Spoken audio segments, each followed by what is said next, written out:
Welcome back. અને બીજો મહત્વનો મુદ્દો જેના પર વાત કરીશું, આજકાલ સ્વાસ્થ્યની સમસ્યા દરેકમાં વધી છે. હસતા રમતા ફૂલ જેવા બાળકો પણ હવે એમાંથી બાકાત નથી રહ્યા. આપણે સામાન્ય રીતે એવું માનીએ છીએ કે હૃદય રોગ હોય, કિડનીની સમસ્યા હોય, અસ્થમા હોય, આ બધું મોટી ઉંમરના લોકોને જ થાય છે. પણ આજે ચોંકાવનારી હકીકતથી આપને અવગત કરાવવા છે, જે હકીકત ચિંતાની સાથે એક મોટી ચેતવણી પણ આપણા સૌ કોઈ માટે છે.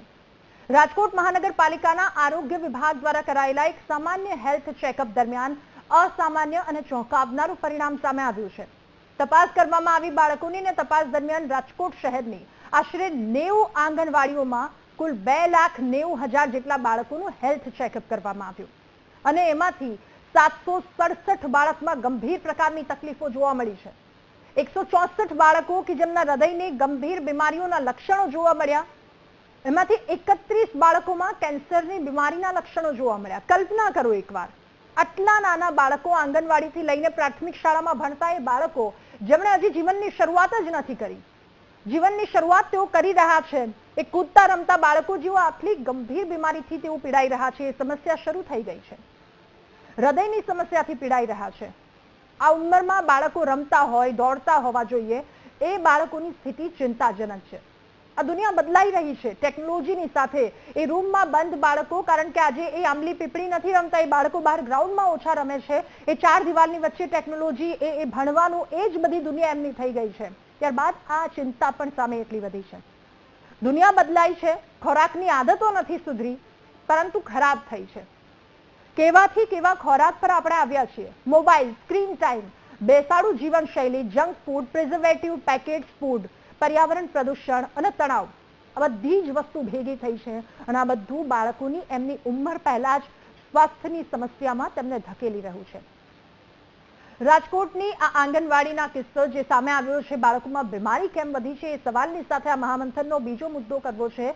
જે બાળકની હજુ જીવનની શરૂઆત થઈ છે, જે બાળક શીખી રહ્યું છે જીવન જીવતા, એમને આટલી ગંભીર સમસ્યાઓથી કેમ પીડાવું પડી રહ્યું છે. કેન્સર, કે જે વર્ષો પહેલા કેન્સર શું હોય એ આપણને નહોતી ખબર, હવે એ કેન્સર નાના બાળકોમાં પણ શરૂ થઈ ચૂક્યા છે. એ અસ્થમાની હોય કે પછી ઓબેસિટીની વાત હોય, આ બધી જ વસ્તુ બાળકોમાં શા માટે વધી રહી છે?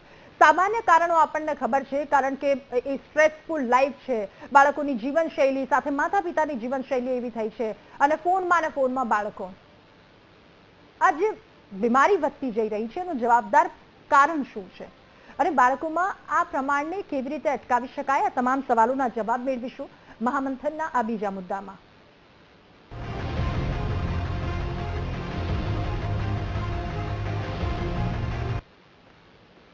બાળકોમાં જે બીમારી વધી છે, બીમારી પાછળનું કારણ શું છે, એને કેવી રીતે અટકાવી શકાય, અને આવનારું જે પેઢી છે, આવનારા બાળકો છે, એમાં તમામ વસ્તુ ન હોય, એની શરૂઆત કેવી રીતે કરી શકાય, એના ડગલા કેવી રીતે માંડી શકાય, આ તમામ સવાલોની જવાબ મેળવવાનો પ્રયત્ન કરીશું. આપણી સાથે બાળરોગ નિષ્ણાત જોડાયા છે, ધર્મેશભાઈ ઓઝા. સર, આપનું ખૂબ સ્વાગત છે મહામંથનમાં. સર, જે રાજકોટની જે હેલ્થ ચેકઅપ કરવામાં આવ્યું, બાળકોના જે કેટલાક રિપોર્ટ સામે આવ્યા છે અને ચોંકાવનારી એ તમામ વાતો છે. 164 બાળકોને ગંભીર હૃદયની સમસ્યા છે, 31 બાળકોમાં કેન્સરની ક્યાંક એ શરૂઆત દેખાઈ રહી છે, 43 બાળકોને કિડનીની સમસ્યા. સર, એ પાછળના કારણો શું છે? જેઓ હજુ જીવન જીવવાનું શીખી રહ્યા છે, એમને કેન્સર, એમને કિડનીની સમસ્યા, શું હોઈ શકે એ કારણો? વાત સાચી છે મેડમ, આ એક ચોંકાવનારી ઘટના કહેવાય. બાળકોમાં જ્યારે આપણે આવી બધી ઘટનાઓ જોઈએ ત્યારે ડેફિનેટલી આપણને અંદરથી હલાવી નાખે એવો કિસ્સા કહેવાય. મેડમ, આમાં આ પ્રોબ્લેમને આપણે અલગ રીતે જોઈએ તો સૌથી પહેલાં આની માટે આપણું વાતાવરણ જવાબદાર છે. આપણે હમણાં ટૂંક સમયમાં સાંભળ્યું હશે કે રાજકોટનો એર ક્વોલિટી ઇન્ડેક્સ ખરાબ થતો જાય છે, વાતાવરણમાં પોલ્યુશનની માત્રા વધતી જાય છે, જે કારણ છે કે બાળકોમાં અસ્થમા અને શ્વાસને લગતી બીમારીઓ વધારે વધતી જાય છે, શ્વાસને લગતા ઇન્ફેક્શન વધતા જાય છે. આ સાથે મેડમ બાળકોની જીવનશૈલી, આપણે બહુ સરસ વાત કરી કે ભાઈ બાળકો અત્યારે બહાર રમવાની બદલે મોબાઈલ ઉપર વધારે સમય ગાળે છે, તો આની કારણે બાળકની ફિઝિકલ એક્ટિવિટી ઘટવાની કારણે શરીર વધારે ચુસ્ત રહેવાની બદલે વધારે સ્થૂળ થતું જાય છે, જે બીજી બધી બીમારીઓને નોતરે છે. અત્યારે મેં બાળકોમાં બહુ વધારે ડાયાબિટીસના કેસીસ, બહુ વધારે અસ્થમાના કેસીસ, પીડિયાટ્રિક કેન્સર પણ વધવા માંડ્યા છે. આ બધા પાછળ ખોરાકની જીવનશૈલી, જે પેકેજ ફૂડ છે, તાજું ફૂડનું પ્રમાણ બાળકોમાં ઘટતું જાય છે, એની બદલે બાળકો પેકેજ ફૂડ વધારે પ્રિફર કરે છે અને પેરેન્ટ્સ તરફથી પણ એ વસ્તુને એલાવ કરવામાં આવે છે, જેની કારણે બાળકોમાં આ બધા કિસ્સાઓ વધતા જાય છે. આની બીજી એક પણ ભૂમિકા છે, આપણે ગવર્મેન્ટ તરફથી જે આ બધા ચેકઅપ કેમ્પ થાય છે એનું પણ આપણને એક સારું રિઝલ્ટ મળે છે કે એટલીસ્ટ આ બીમારીઓને આપણે પકડી શક્યા. અત્યારે મહાનગરપાલિકાના આ કેમ્પેઇનથી ઘણા બધા બાળકોને સારો એવો ફાયદો થશે. સર, સવાલ એ પણ થાય છે કે જંક ફૂડની વાત કરી, પ્રિઝર્વેટિવ ફૂડ્સની વાત કરી, સાથે અત્યારે જ્યાં જુઓ ત્યાં કોઈ વસ્તુ અસલી નથી મળતી. ઘી, પનીર કે કોઈ પણ સારી સ્વાસ્થ્યવર્ધક એ સ્વાસ્થ્યને સારું કરે એવી ચીજ વસ્તુ હોય, બધી જ વસ્તુ નકલી. મા બાપ તરીકે એક સવાલ લોકોને એ પણ હોય છે કે આપવું તો શું બાળકોને? મેડમ, આમાં અત્યારના વાતાવરણ લક્ષીને આપણને એમ થાય કે જે ખોરાક આપણી નજર સામે બને છે, જે આપણા ઘરે બનાવે છે, કે આપણે હાથે બનાવી શકીએ છીએ, એ ખોરાક જ માટે આપણે બાળક ઉપર ભરોસો કરી શકીએ છીએ. આજે આપણા બાળકોને આપણે સૌથી સેફ વાતાવરણમાં રાખવા માંગતા હોય તો એની માટે મહત્વનું છે કે એની માટે જે પણ બાળકને ખોરાક આપણે આપીએ, જે બાળક માટે અત્યારે વાતાવરણ ક્રિએટ કરીએ, એ પણ સેફ હોવું જોઈએ, જે આપણે જાતે જ કરી શકશું. બહારના રેસ્ટોરન્ટમાં આપણે એ ભરોસો ન રાખી શકીએ કે એ લોકો સારી ક્વોલિટીનો ફૂડ રાખી શકે. બની શકે ત્યાં સુધી બાળકને ઘરનો તાજો ખોરાક, બની શકે ત્યાં સુધી બાળકના ખોરાકમાં વેજીટેબલ્સનો વધારો કરવો જોઈએ, ફ્રૂટ્સ વગેરેનો વધારો કરવો જોઈએ. બાળકને એક સ્વસ્થ જીવનશૈલી આપવી જોઈએ, જેમાં રાત્રે વહેલા સૂવું, સવારે ટાઈમે ઉઠવું, દિવસ દરમિયાન બાળકના શેડ્યુલમાં આપણે અત્યારે ભણવા ઉપર ઘણું બધું ફોકસ કરવું જ જોઈએ, પણ એ સાથે બાળકને રમતગમતમાં પણ ઘણી બધી પ્રેરણા આપવી જોઈએ, જેથી કરીને એ લોકો ભવિષ્યના એક ફિટ નાગરિક તરીકે ઉભરી આવે.